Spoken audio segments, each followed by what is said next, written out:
Knowing what school district your home or future home is in matters. And it matters not only for families with children, but for everyone, since school quality will have a big impact on property values.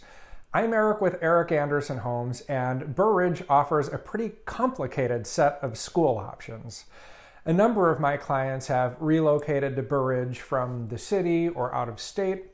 And one of the most common questions I get about Burr Ridge has to do with the schools. Depending on where you live or purchase in Burr Ridge, any children you have would go to one of 11 different schools. Yes, you heard that right, 11. That's a lot of schools. Trying to pick a school in Burr Ridge is almost like trying to buy toothpaste. You go to the store and there are like 9 million options. And I have no idea what makes one brand or type different from the other. And by the way, those 11 schools are just the public options and don't include any private schools, parochial schools, or homeschool groups. In this video, I'm going to help you navigate the Burr Ridge school map and hopefully help you make some sense of it. Burr Ridge residents send their children to one of 4 elementary schools, one of 4 middle schools, and one of 3 high schools. So again, that's 11 schools. Let's break down each of the options by their grade level, by their rating on niche.com, and then we'll also talk about what the schools offer and some of their notable achievements. The elementary school options are Elm, with an A+ niche rating, Pleasantdale and Gower West, both rated A by niche, and A&M Jeans with a B- rating.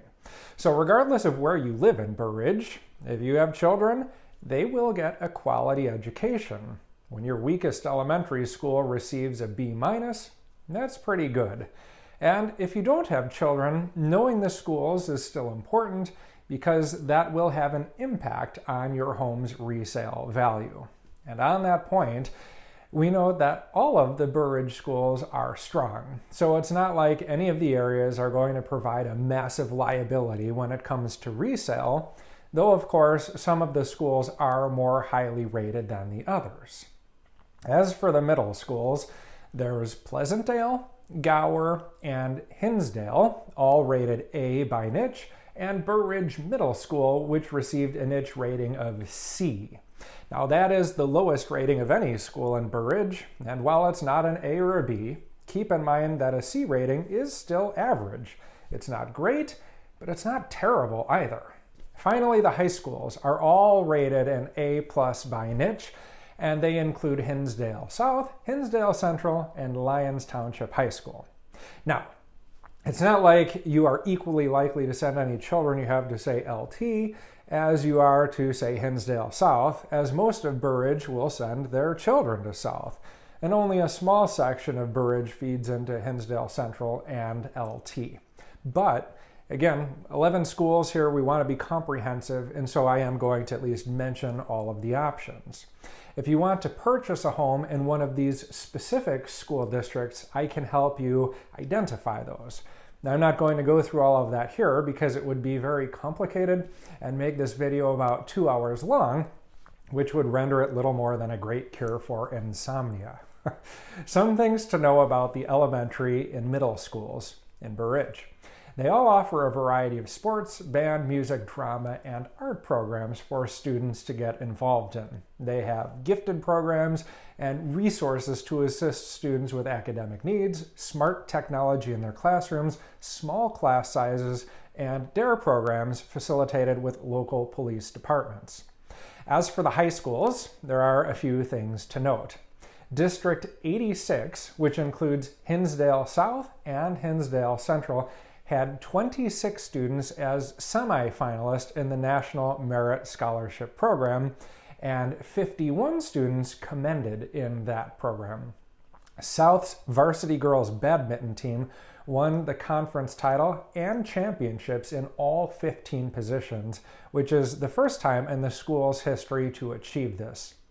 LT and both Hinsdale high schools have a number of athletic teams with divisional and regional championship titles, including their dance line, soccer, cross country, golf, and basketball teams, and many of their academic and career clubs have also won competitions.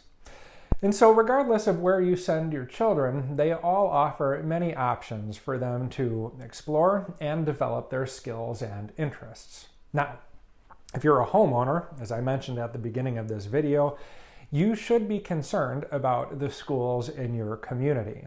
Obviously, this is true if you have children and want to send them to the best schools, but it's also true for everybody. A recent study from the National Association of Realtors showed that 26% of home buyers considered the quality of schools when looking for a new home and making decisions.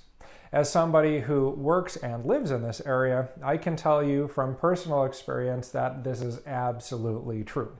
In fact, the majority of my clients, well over 50%, consider schools when purchasing a home in Burr Ridge, whether they have kids or not.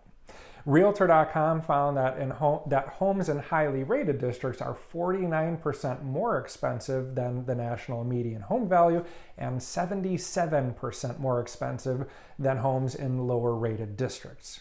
So again, whether or not you have school-age children, it is clear that school ratings impact home values in the area.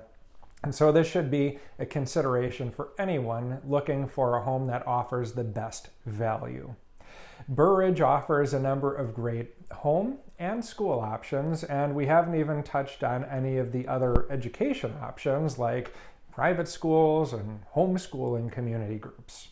I'm Eric with Eric Andersen Homes, and I would love to help you navigate your options so that you choose the perfect home in the perfect location.